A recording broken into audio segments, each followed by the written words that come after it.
Ladies and gentlemen, welcome back into Snow the Goalie, the only Flyers podcast, the People's Podcast, the Players Podcast, the Prognosticators Podcast, the Pedialyte Podcast, the Presidential Podcast, the Where the Hell Have They Been Podcast, the Flyers representative on Philadelphia Magazine's list of the top 5 podcasts that you should listen to instead of talk radio. Snow the Goalie. I'm Russ Joy. You know that because, well, you're here. And you can see it on the screen. I'm joined, as always, by my dear friends who I miss tremendously. Anthony SanFilippo on Twitter, @AntSanPhilly. Chris Therien, a.k.a. Bundy. Number 6 in your program, number 1 in our hearts. On Twitter, @CTherien6. Gentlemen, it's been over a month. We happened to take a month off, unannounced, from the show. But it's good to be back with you. By God, that was the Snow the Goalie music, wasn't it? Yeah. I almost forgot what it sounded like. Yeah, it was funny. It's great. It's good to see you, boys. Oh, yeah. Good to see you.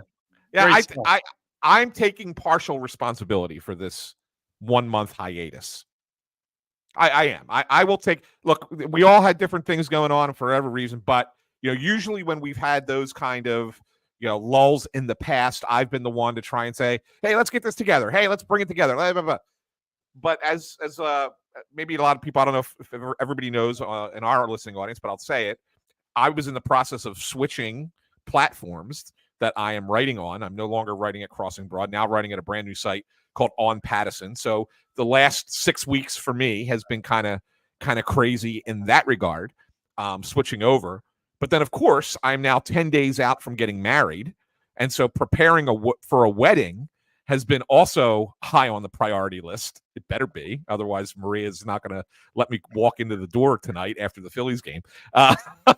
But the reality of it is that I've not been as on the forefront for Snow the Goalie as I usually am. So I apologize to the listeners for not being the linchpin to rally the troops and get Russ and Bundy and I all on the same calendar and all on the same schedule for the past month. That I'll take my responsibility there.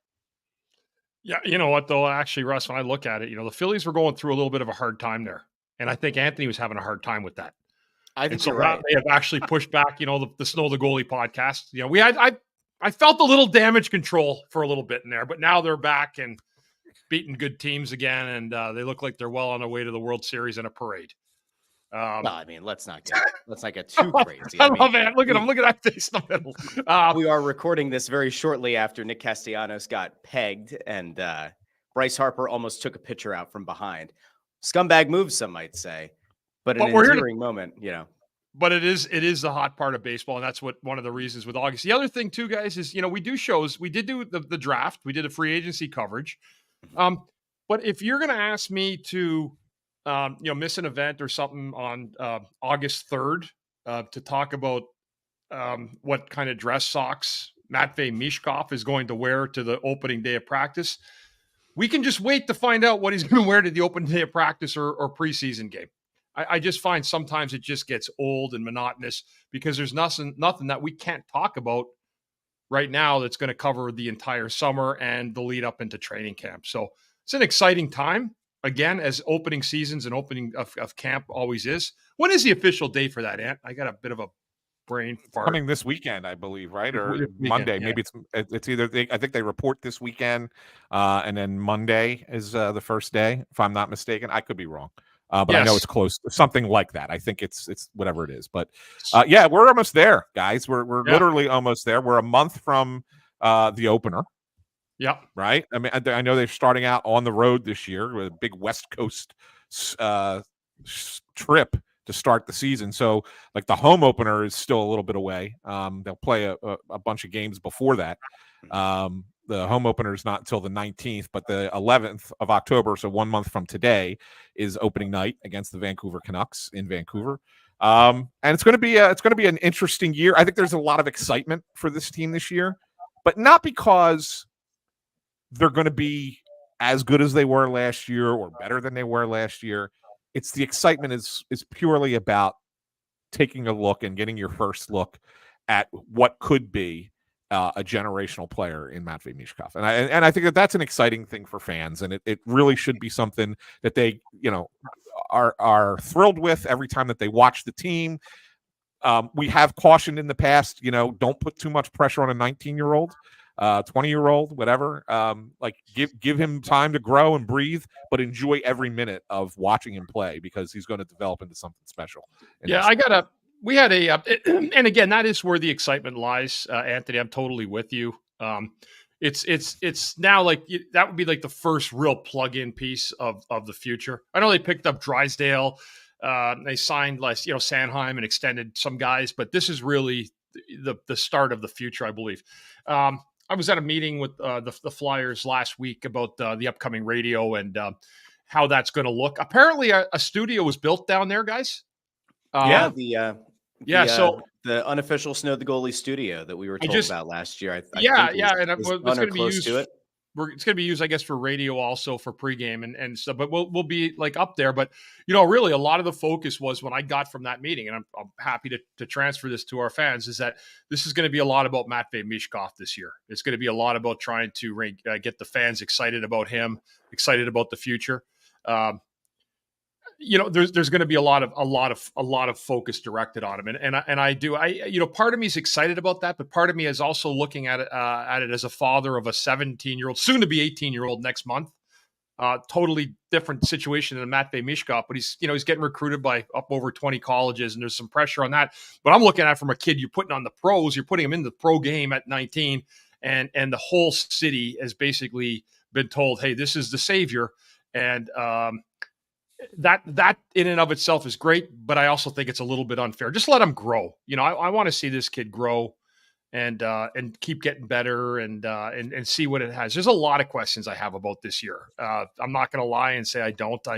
I'm wondering about how the team is going to be. There's guys that I think had magical years last year that I'm going to be really curious to see if they can reduplicate that. I don't know if they can. The Couturier situation, that just doesn't go away. It's not a thing that just flies off and it's been forgotten. That doesn't happen. When there's a horrible disagreement between players and a coach late in the season, that's going to trickle into next year. That's why most coaches end up getting fired, because there was something that went on with a bunch of players, and the players ultimately win at the end of the day. Because let's face it, you can't fire 15 players. You can fire one coach. So there's going to be a lot of that as well going on again, I think. And I think no matter what team Torts coaches, is always going to be some of that. But I'm excited to really see the young guys. I don't know. I would assume a lot of the youngsters are going to go back to junior again. But does Oliver Bonk make the team? And we've been sold a lot on him in the last year. Does he need another year of junior? There's a lot of little questions coming through it. Who's going to center Michkov? It looks like it's probably going to be Morgan Frost. That would be my guess. But again, what does that lineup look like? How's that? Is it going to shift into gear as we move through training camp? So there's a lot of unanswered questions, and there's a lot of mystery as well surrounding the enigma that is Matvei Michkov. Because I'm going to be honest with you, like I told you before and ragged on Bill Meltzer, I put Anthony to sleep. I think, no, I'm looking down at my phone. He's looking at his phone. He can't just look into your eyes. It's just it's hurtful. So, you better not look at your phone while Maria's standing across from you, and I'm like doing the greatest wedding ceremony in the history of officiating. Watch him fall asleep. I know. Like he's just. I'm going to bring one of those cattle prods. Just. Yep. Yeah. I might have to put a timer up there for you though, Russell. Oh no, it's gonna be a nice tight ceremony. It's gonna be fantastic. We'll make sure that we go over, but I do think Bundy's gonna have to be ready to. That's what's gonna happen though, guys. That's what I'm just telling you guys. Like with the season, I just think like there's a lot of questions. I don't know Matvei Michkov personally or as a hockey player. I don't know. I haven't had a chance to see his tendencies. Like I told you before, he's gonna hate me again. I don't watch Russian videos at like 3 a.m. like Meltzer. I just can't do it. And so that'll be part of what we're trying to find out about the youngster, and I'm going to really dig in on him early because beyond the fact that he's a highly skilled guy and he's got he's a goal scorer, he makes nifty passes and creativity. What's his game look like? Because that's going to be a factor when it comes to this coach. You can't just go out there and play shinny hockey or a game of river or pickup hockey with this guy. You have to buy in, and that's to me going to be a huge question. Forget the talent. What does the whole big picture look like? And that's something we're trying to find out.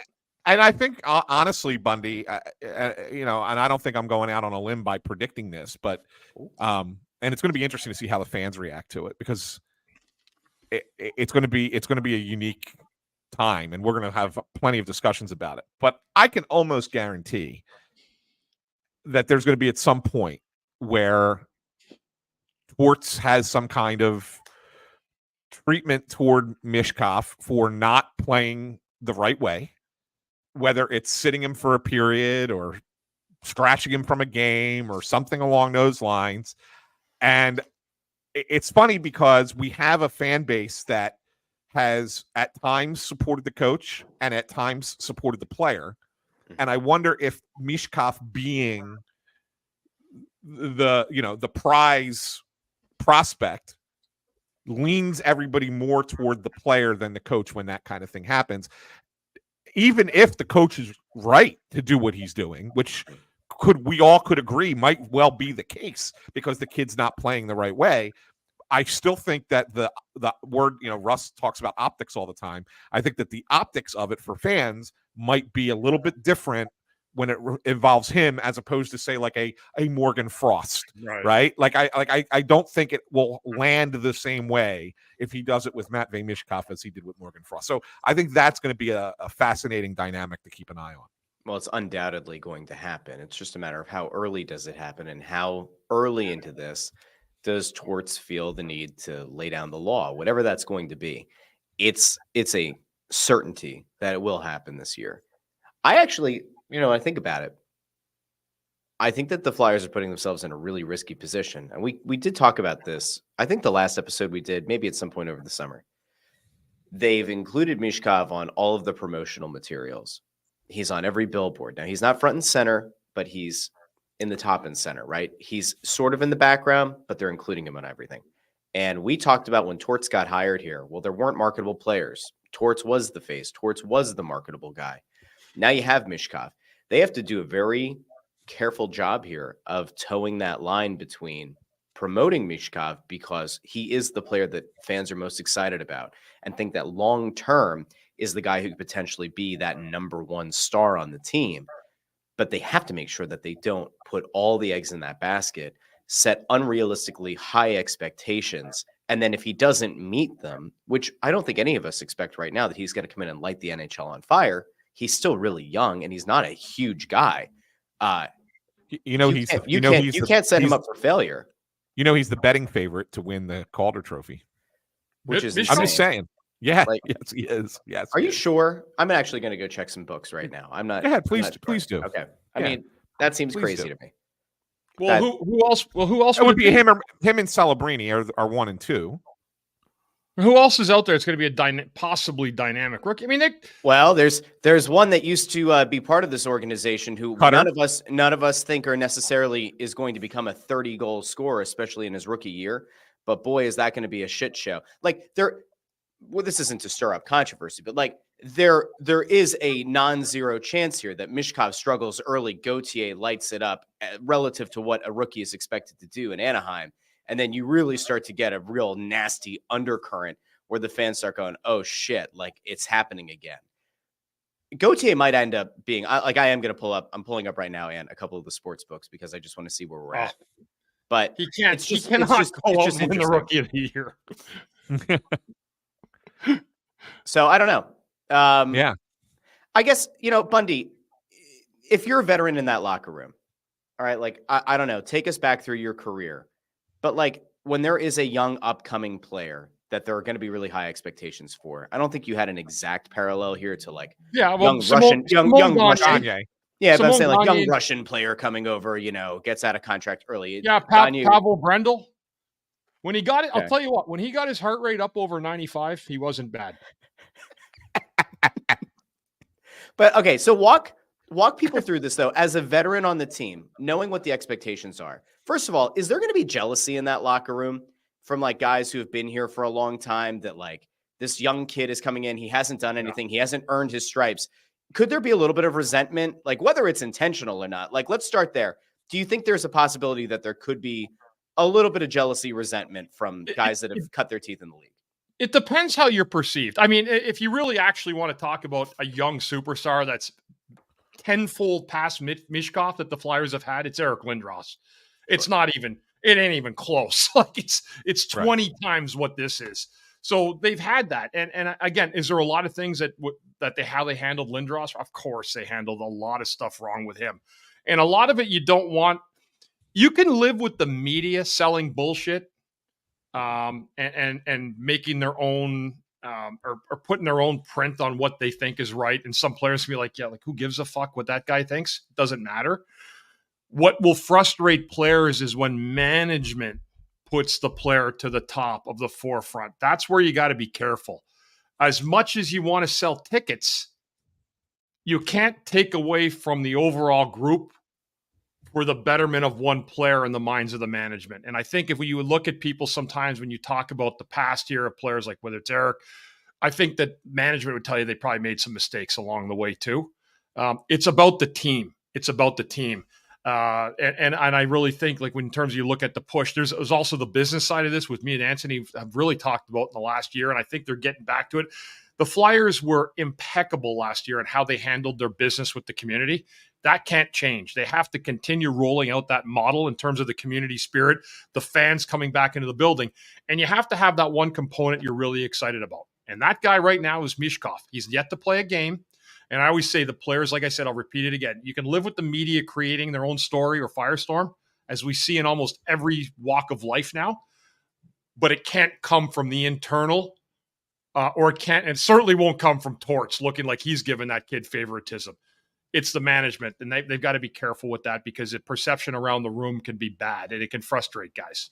Well, then I want to take it so, that part is clear. As a veteran on the team, what do you do to try to help this guy acclimate? Obviously, there's the language barrier. Like in camp, he's lucky he's got like Fedotov there. They have people who are around the team who speak Russian. He's clearly trying to learn English. Fedotov has been learning English. You have to think that that's going to be a pretty strong connection there. They both played in the KHL. They both have like a general understanding culturally, a cultural understanding together. They're sending out hot tub pictures together on Instagram. Yeah, I saw that. It was a beautiful, beautiful sky in that picture. That's right. But like Bundy, what do you do as a veteran to make sure that he gets acclimated and also doesn't get, I guess, swallowed up by the pressure and by the moment? Like, what can you do? Get a translator, go to English classes, and learn the language as quick as possible. Like, I'm not being, I'm just being dead honest. You can't really do a whole lot with what you want to do on the ice until you get better with the language. As a hockey player, it's the language of love. You go out on the ice and you just play, right? You make someone else better. You get the puck. You make pass. You get pass back to defenseman, back to goalie. You make play at net. It's that easy. No problem.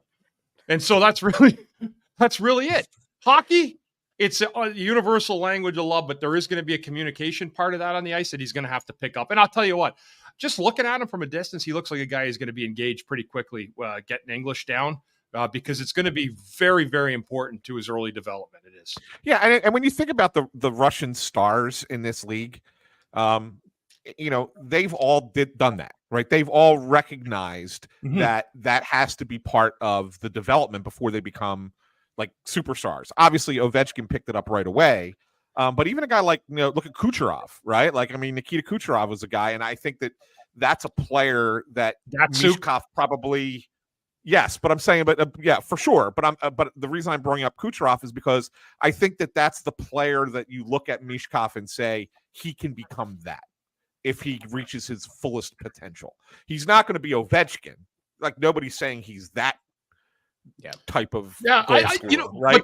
But can he be Kucherov? I think he can. So if you're looking at a model player, Russian player to model yourself after, as far as how did they handle becoming a pro in North America, not necessarily just on the ice, but off of it? That's the guy that I think that he probably will have to model.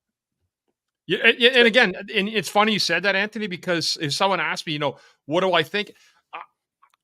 Is he the playmaker or is he the sniper? That's what I don't know yet. We haven't seen him here. If you're saying he's going to be Kucherov, well, Kucherov, that's a massive home run if that's what he turns into. And I actually think at the end of the day, that may be the better play than a guy like Ovechkin if he's that well-rounded a player. I mean, Ovechkin had a decent year last year when teams kind of laid off him. But listen, the lack of Backstrom really showed, right, with Ovechkin last year. So again, I hope he's Kucherov, but I think he's more Ovechkin. I don't know that. I'm thinking just hearing and getting a feel for it, I get a feeling like he's just a little bit like he's lower than Ovechkin, but I don't know if he's the playmaker that Kucherov is or the defensive player that Kucherov is. Yeah, well, Kucherov is an unbelievable two-way hockey player, like unbelievable. So was Datsuk. Yeah. Pavel Datsuk was another one. If he can get into the same breath as those guys, man, you got yourself one hell of a hockey player. Yeah, but the point is when Kucherov, when he first came into the league, wasn't what he is now, right? I mean, he developed that two-way game. He developed more of that both of a playmaker and a goal scorer mentality. When he first came into the league, he was just a goal scorer, just an offensive-minded guy. There was great talent there, but you didn't know he was going to become what he became. And so, like I'm saying, if you want to become that level player, that's the guy to really model yourself after. If you're Matt, no doubt. Yeah, they're two of the best Russians, and then Fedorov is the other one. Fedorov is another. Yeah, I mean, those are the three best Russians, I think, just off the top of my head. If I'm missing one, I'm sorry. You could say Bure and Mogilny, but until some idiot decides that they actually want to put Mogilny in the Hall of Fame where he belongs, we'll just leave that one alone. I don't know what you need, but he should be in, and those are five dynamic Russians. What was he like? I don't mean to go off on a tangent here, but what was he like to play against, Bundy? Who's that? I'm sorry, Mogilny. Mogilny, great. He was one of those guys. He could turn on a burst of speed when he wanted, but just so elegant out there. Just that's a great word. He's very, very eloquent out there. A lot like Kucherov. I think he was a little bit more dynamic than Kucherov, though, in terms of what he could do. Pavel Bure, super fast, straight skating, one-on-one type of player. You had to give him the respect of the speed, but I didn't have a major problem with either one of them, but they've caused many problems over the years for lots of guys. Really good players. Ovechkin, he talked about the way he played, though, but he never carved out the other aspect. He became just a pure sniper his whole career. And that's why he's at some point will break Gretzky's record, I assume. But could be this year. Yeah, it could be this year. But he never engaged in a playmaking type of status. That's not what he was. He was just a pure goal scorer. So, and was that what he was coming in? Like, did we think he'd get 50 after 50 after 50 year after year? I don't know. Or did they think the Capitals think he was just a pure, was he just a goal scorer to them? Or did they envision him being also a great playmaker? I don't know. So those are the unknowns I'm saying about Michkov that I just don't know, but I'm going to get a good feel for watching him pretty early and seeing what he has, in terms of his feel for the game on the ice. And it's interesting that you bring that up, Bundy, because I think it's when you look back to when Washington finally won the Cup, the thing that they finally did was put defensive-minded players around Ovechkin, not rely on him to just try and score his way through every game and hope that would work to win. They were always a really good offensive team, right? They always had good offensive talent for the first decade of his career, but it wasn't until they brought in guys to play a little bit more defensive-minded around him that they became a Stanley Cup team. Right. Yeah. And so it's an interesting thing. And I think that's a good point to watch for with Michkov, to see if there is even a little bit of growth in that, or do you see him just being a goal scorer? Yeah. And if that's the case, that dictates a lot of how Danny Briere has to build the team going forward. Because if he shows signs that he could be a two-way player, or learn that part of the game and become, you can start to see a little bit of progression in that way.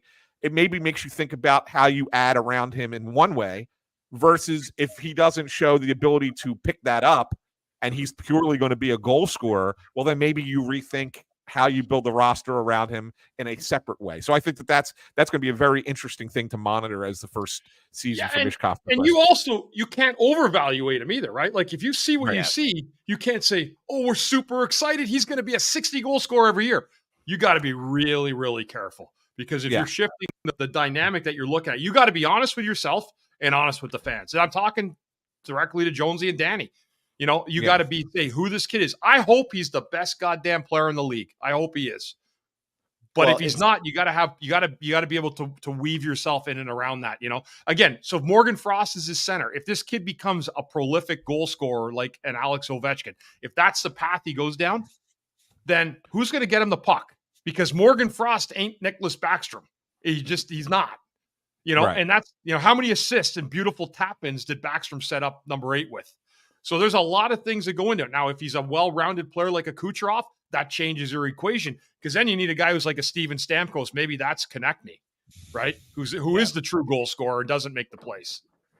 It's part of what's going to be interesting about the evaluation this year is like you can't overreact, right? Like, and no matter what happens this year, even if you get the indication that he might be a better goal scorer than you expect, or he might have a more well-rounded game, that shouldn't really inform your decisions coming up next year in the draft where you have 3 first-round picks. Like, ultimately, this team isn't particularly good or talented or has those guys long-term locked into significant contracts. They don't have a pipeline right now full of exciting prospects that you have to almost allocate spots for. So like they can go into this year, they can take everything away from what they think he might be, but ultimately you still have to take the best players on the board when the draft comes around. Where I think it actually does matter, maybe say after year 2, is it maybe informs your decisions on free agency. Like maybe that's where you're able to kind of plug and play and to adapt. But ultimately, your goal from now until this time next year is to make sure that you're going out and getting the very best talent you can, regardless of position, and then try to make the pieces fit together. Now, I did do a little bit of digging here. I do this all day, right? My day job is to write about sports betting. I'm not saying that this is going to like be indicative of what Michkov is going to be this year, but just to give people an idea. FanDuel, BetMGM, ESPN Bet, all of which you can find on crossingbroad.com. All of those sites have Michkov as the favorite to win the Calder. Caesars doesn't. Caesars has him as second. Cutter Gauthier is actually number 4 in terms of best odds for the Calder. What's interesting, and I looked this up while we were having this conversation just about like what kind of goal scorer could Michkov be. Right now, he's minus 165 at FanDuel to score 20 or more goals. That is directly in line with Tyson Forster. So that's $165 to make 100, right? He actually has better odds of scoring 20 goals this season, according to FanDuel, than a guy like Joel Farabee, who's been in this league for years. The thing that's maybe a little bit more interesting now, not every sportsbook, gives you the ability to do a slider, but like the difference there between 165 for 200 or for 20 goals versus what he is currently slated at to get 30 goals plus 800 would have him in line with Claude Giroux and also Cutter Gauthier at plus 800. So like the books, at least as of right now, don't seem to believe that he's going to be a 30 goal scorer. They actually view that as a pretty significant stretch. So it's probably 25. Yeah, 20, you maybe say 25. Now, again, sports books, right? This stuff's going to move a lot. They're also going off of minor amounts of film, right? Like they're kind of taking a shot in the dark as well. But if you want to look at it from like a slightly more informed opinion beyond the highlights that you might have seen, they obviously don't want to lose their ass on this one, right? So that to me is interesting. They seem to believe he's going to be a 20 goal scorer, maybe a little bit more, but like don't expect 30. I don't know, guys. Like I think that the more exciting thing, if you're a Flyers fan, is like this team desperately could use a sniper. So, like, if you had to pick right now, you would say Michkov is what is he to get 20 goals? Minus 165. I think that's a mortal lock. I've never seen. Yeah. I'm going to be honest with you. And this is not a shot against. I got a brain fart again. The kid last year, the Flyers. I just said his name, Russ. Tyson Forster. I've never seen a team try harder in my life to get a guy to 20 goals than him ever. Yeah. In 30 years I've been around the league, I've never seen a more divine effort to try to get a guy going than him the whole year. And they did. So if that, my point was this, it's nothing against Tyson. He had a great year and he's going to be a good player. My point is this, if they did that, I guarantee you that's a mortal lock right there. 165, take that right now. And barring injury, that is the easiest bet of the year. Yeah. Write it down now. 100%. Yeah. I mean, like that to me speaks volumes about what at least what the initial thought is of like what he could be. And I am surprised. Like I said before, like Ant said, he's the favorite at 3 of the 4 sports books I just cited, like have him listed as the favorite to win the Calder. It'll be interesting to see how that moves because I think a lot of people would have expected the Celebrini would have been the guy. And at least with 3 of these books, he's not. Did Bedard win it this year? He did, right? Bedard won it? Yeah, he did. Yeah. So like, and it's close too. So like, if you go by, I won't name the book now because they don't pay us. Well, they pay me kind of, sort of, right? Like it's my living. Anyway, Michkov is plus 320. It's Snow the goalie. We're not have. No, I'm saying sportsbook sponsors. I'm saying Michkov is plus 320. Stankoven is plus 425. Celebrini's plus 450. Gautier's plus 600. So there's your disparity. Is that the Snow the goalie sportsbook? Yeah, Snow the goalie sportsbook odds. Hey, yeah, can't wait to be up there again. So that to me is just really interesting. I don't know. I mean, it's not an insignificant margin between him and the second highest odds to win the Calder. Anyway, all of this is to say there are a lot of eyes on Matvei Michkov, but he's not the only person people have eyes on. Now, the Flyers just released who's going to be attending rookie camp. Conspicuous by his absence is somebody whose name has been thrown around a lot this offseason. And we have to have this conversation because I've been doing this on my show, the Russ Joy Show. Find it wherever you get your podcast. That like Alexei Kolosov has been out there. He came over at the end of last year. He got his visa. Visa got tied up a little bit. Fedotov came in, kind of got to jump in line in a sense. I got his visa faster, was suiting up. Kolosov came over, didn't play much. There were only a couple of regular season games left with the Phantoms. Played one of them. Didn't play in the postseason.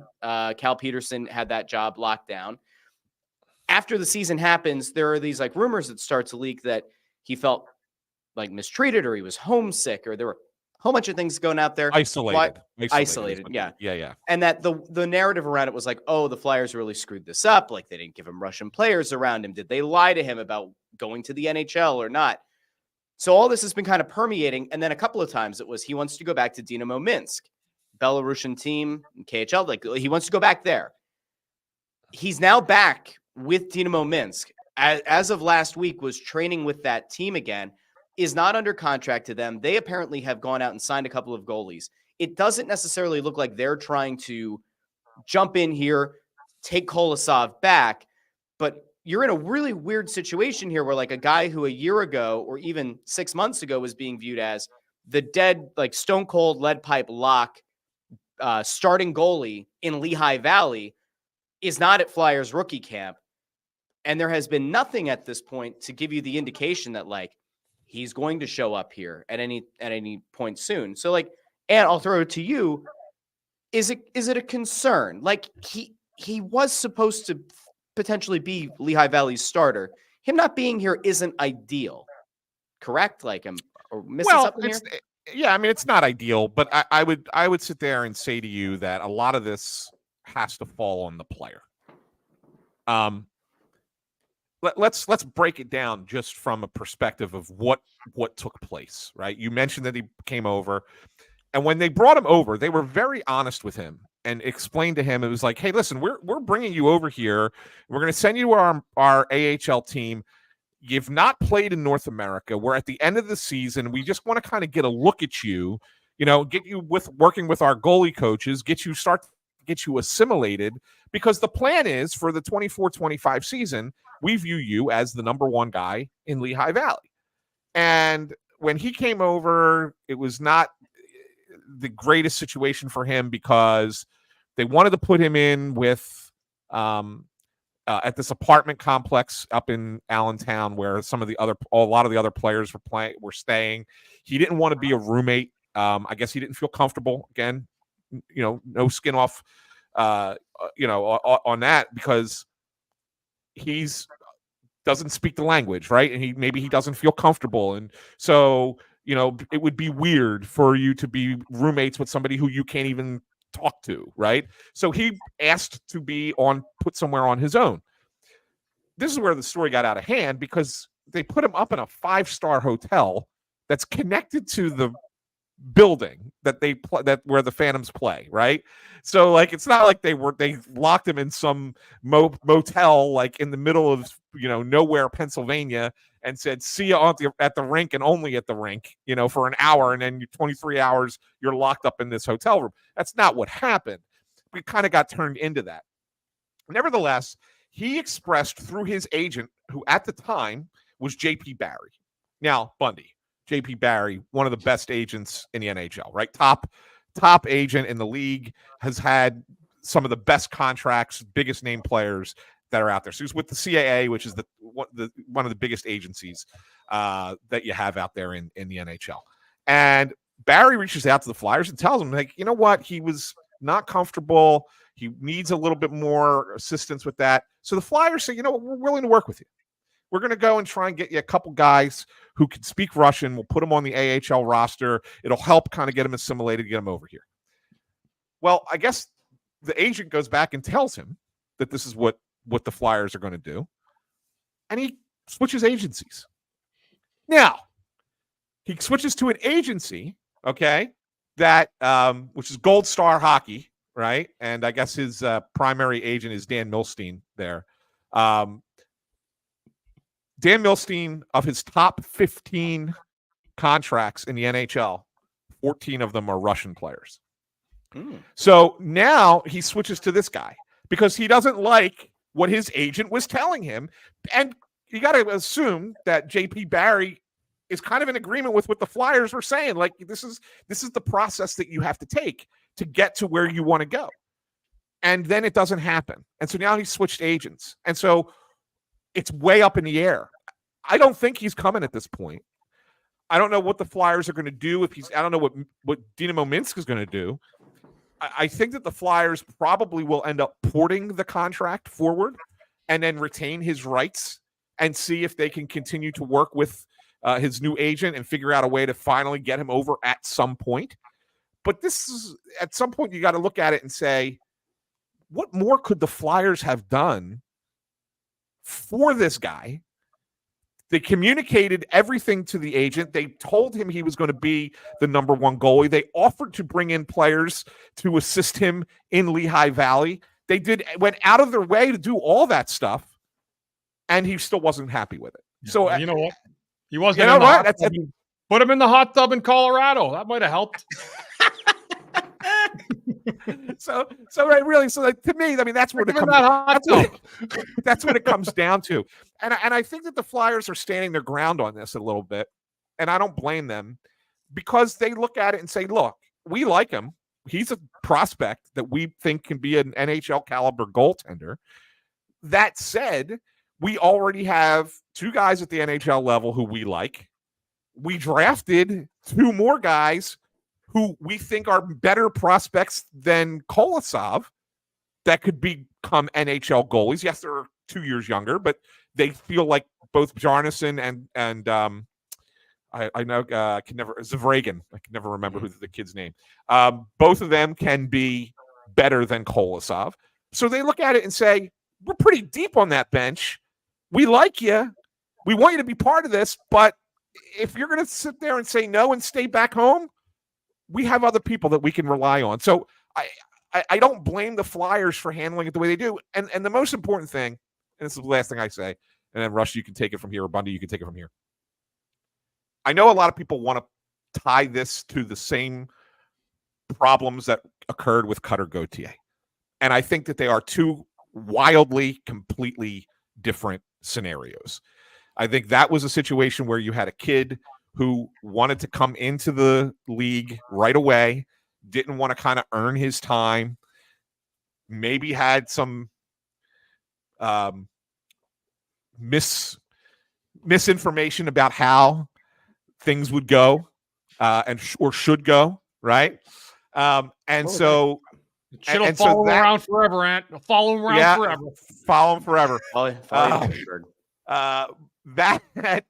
That's going to be something. So it's like that was something that was like, I'm taking an elitist attitude, and you got to treat me. I'm a top prospect, or else I'm going to pull this stunt and never talk to you guys and never go, never play for you.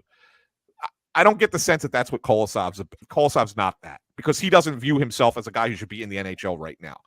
I just think that he looked at it and said, this is not a situation I'm comfortable with. And that's on him, because you know what I'm saying? That's on him. Yeah. I mean, it's not the same. It's I'm not saying, whoa. Yeah. I don't necessarily think that these are the same thing. And I know you and I are very much on different playing levels here of what the belief is of why Kolosov ultimately chose not to come over. I look at just timeline, and I look at ego, and I look at some of the other things that might have gone into this. And I'm very resolute in the belief that something happened here in the last few months, because if you're Alexei Kolosov and the Flyers are still playing. And in theory, the Phantoms are going to have a few games left before the playoffs in the AHL. Kolosov put in for a visa to come here. So if the idea was that he wasn't going to be comfortable, or there was a chance he wasn't going to be comfortable, if you're the Flyers, organizationally, why don't you then say, let's wait until rookie camp. Let's wait until training camp when we know that Fedotov would be over, because timeline-wise, they had likely been having the conversation with Fedotov. Why not wait to try to get him acclimated to things, build out the infrastructure if it is to have more people who speak the language and to create a better atmosphere? Why, if you're the Flyers, do you ask him to get the visa to come over? If you're Kolosov and there's any fear of not being totally comfortable with the situation, why make the jump at the end of last year, other than the fact that maybe the team requested it? Something to me went awry. Now, I don't know what it is. I am very much of the belief that maybe Kolosov wasn't told you'll be able to get a start or two at the NHL level. But Kolosov put in for the visa before Fedotov kind of came out of nowhere, got the visa, and was already suiting up at practice for this team. I'm not saying that Kolosov was told, go get your visa and you're going to get to play some backup. You'll get to be the backup and get a few starts at the NHL. I don't know if that was said. I don't know if that was expressed. It doesn't really matter. In his mind, he or his agent perhaps said, hey, there's a possibility here that maybe you will get to see some NHL time. Maybe the thought was, hey, if you come over, you will get to play in the AHL playoffs because Cal Peterson has no long-term future with that team. It stands to reason that you might get to play a little bit. And he didn't. And so from an isolation perspective, he's a young guy. Nobody speaks the language. Yes, he's at a nice hotel next to the arena, and that's great. But if he did choose to isolate himself and he's not playing, I can understand why a young guy would say, I don't know if I want to do that again. And if there is no path to the NHL right now, which there isn't between Ersson and, of course, Fedotov, who got a multi-million-dollar contract, I don't know. If you're a young guy, maybe you do say, I'd rather just go back to Dinamo Minsk. I'd rather spend another year there. They can burn a year of my ELC or they can toll the contract. Let me go back and be comfortable, learn the language, and then come back over next year. I don't know. But what I do know is there's something strange that had to have happened here between the team, between his agent, between him. Something went awry. I just don't know what it is. He's a Russian malcontent, and there's lots of them. And there's been lots in the past. Yeah, you heard it here first. Are we done talking about this fucking guy? Can we move on to the next subject? Seriously. It's if he's not here, why are we talking about him? He's not here. He's not coming. Good luck in Dynamo. I know what he did. I mean, it's not like you have to read into it. There's another Russian goalie. The other Russian goalie got big contract. I get no contract. I go home. Bye. I mean, what do you got next for us? I don't think it's necessarily wrong. Well, I can tell you, there's one other guy because we have to get out of here shortly, but there is a guy who also once stood between the pipes for the Flyers. He's no longer affiliated with the Flyers, but he did make international news because apparently he's trying to get back into this country. And there were people on Twitter who said, send him through the southern border and he'll get in here with an apartment. Carter Hart apparently wants to come stateside. Now, I don't know if people knew this or not, but Carter Hart lives in Alberta, which is in Canada, where hockey is popular and there are many rinks and many hockey players. But Carter Hart has appealed to the judge, I guess, or to the Crown in Canada to be allowed to relocate into these United States of America because he wants to go move to Tennessee. That's apparently a thing that's on the table. Carter Hart wants to move to Tennessee so he can train with another former pro hockey player because there aren't enough of those apparently in Alberta. And he said that he's been denied re-entry into the United States and that apparently he's hired an immigration attorney to try to handle this. Can one of you two try to make sense of this to me? Why does Carter Hart need to come back to the United States and not come back, by the way, to the area where he lived before, but go to Tennessee? Please discuss. Yeah, go ahead, Bundy. I don't know, Ant. Again, is there less? I'm trying to think of Tennessee who would have a correlation to British Columbia. The defenseman that went in the Hall of Fame, right? Doesn't he live out there? Played for Nashville. I don't know if it's Flyers put an offer sheet out to him. Remember years ago? Oh, Shea Weber. Shea Weber. Yeah. I don't know if that's who it is, but yeah, I don't understand the whole situation. To be honest with you, the legalities of it, Anthony.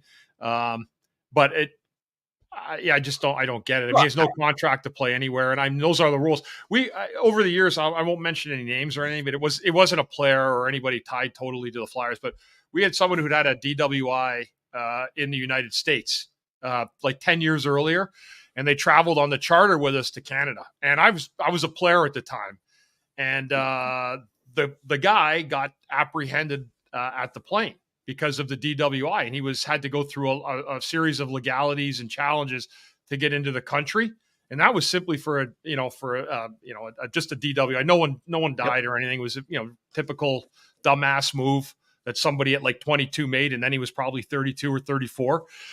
But this here, when I don't pay a lot of attention to some of the things that come out. Like I read it yesterday and I heard about it now. My only thing is that if you were charged in Canada for the sexual charges, it's normal that the United States coming from there would detract and not allow that Canadian citizen to come into U.S. territory. That just based on what I'd seen before from that DWI, which no one got hurt in, it was long past due. In fact, the guy didn't even drink anymore at the time. So it just shows you, a little bit how backwards things are. But at the same time, they probably don't want someone who's dealing with a charge like that to come back into the U.S. Yeah, and here's the thing that let me just clarify: all 5 of the accused, for the alleged sexual assault in Canada, submitted applications or affidavits to the Canadian court to not appear at.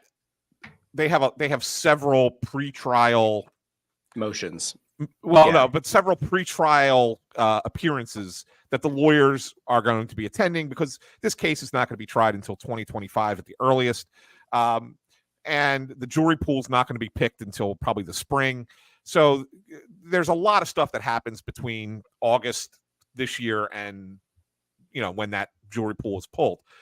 So what they all had to do with these affidavits was they all submitted to say why they didn't want to be, they couldn't be in person for all these pretrial things. And it was predominantly to make a living, right? And the judge, to his credit, said, yeah, it makes sense. Like, your lawyers can come and represent you. You guys don't need to be here for all of these. You have unique jobs, right? A couple of you are playing overseas. A couple of the guys are playing in the KHL, right? So the judge was accepting of that. So that's fine. And so they all had to submit it. What I didn't understand is why Carter Hart felt the need to say that I need to train in the United States. You're a Canadian goalie who's played in the NHL. Are there no rinks in Alberta where you can train? Like, why do you have to come to Tennessee? I just got the answer, guys, in my head. I know what it is, right? He's going to Tennessee because who the hell's going to know who he is in Tennessee? Bingo! You can't come back here. You can't stay out in Edmonton because everybody knows you. You're more famous in Edmonton than you are in here. So why not head on out to the old Smoky Mountains? Yep. It's just, that's what it is, guys. The more I just thought about it now, he just wants to be away from the public where he's not a focal point. And does that make sense to you? Yeah, but it makes a lot of sense. There's a level of like entitlement to this where it's like you have heinous charges against you. Yes. You'll have your ability to like prove your innocence. And if you're cleared and everything, probably turn around and sue the league, right? Like you'll be able to sue and like gain back a lot of wages.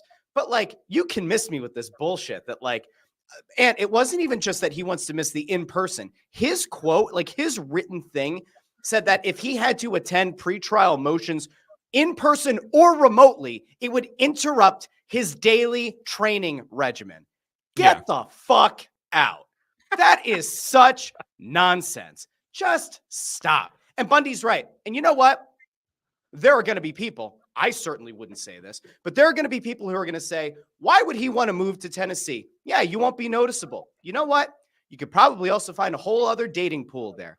And I'll just say that hypothetically, if I were aware that this dude's walking around whatever town, I'm probably taking an Instagram video. I'm probably posting to social because there's going to be somebody down there who's going to see him. They're going to know what the charges are. And you know what? Like, it's going to be really hard for him to go as under the radar as he might expect. But Bundy, as you asked about Kolosov, he's not playing here, right? So let's move on.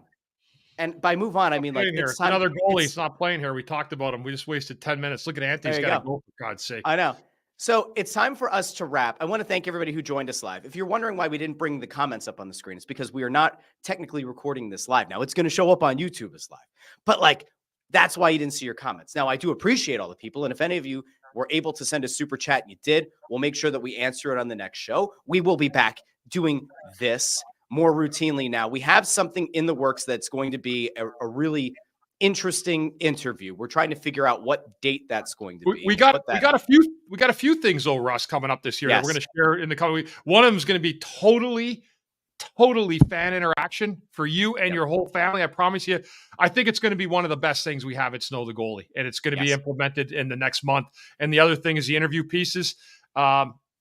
We're working on it, but we have some really good ideas and some really optimistic people coming on. I think you guys are going to really like. So, in a way, we're expanding the coverage. Like we're kind of going a little bit out of this. And for all the people who are upset that we didn't do a show in the month of August, I would just encourage you to tweet or DM intern Andrew at Andrew_Henry5. Request a refund for the fees that you pay. Oh, that's right. You didn't pay. You didn't pay. Everybody chill out. All right. But we'll be back. We should be back next week. I think we're going to be doing this more routinely. Keep in mind, we will be down there for every home game doing the press row show. We'll be doing some form probably of the morning after. I think we have a couple of other ideas out there. Bundy kind of alluded to a couple of them, but we have a lot of stuff coming this season. So I want to thank everybody for supporting. I want to thank everybody, by the way, who had nice things to say about that Philadelphia Magazine placement. That was really cool. Thank you to Philadelphia Magazine. Also, our thoughts and prayers with the Gaudreau family forever. What they've gone through, guys, the last 2 weeks.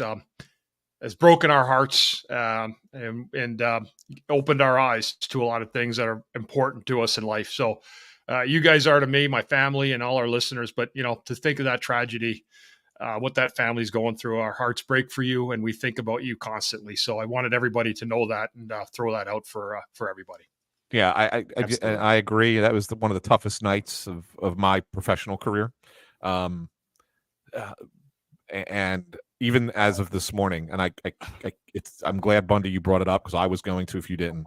But even as of this morning, I'm still getting texts from people about it, and it's it's tough. It's tough on all of us in the hockey community, especially in the Philadelphia hockey community, who have known that family since those guys were little kids, right? I mean, it's been a real tough time for us, and like you said, God bless that family, man. Like they are going through something like I could never. That is unimaginable to me.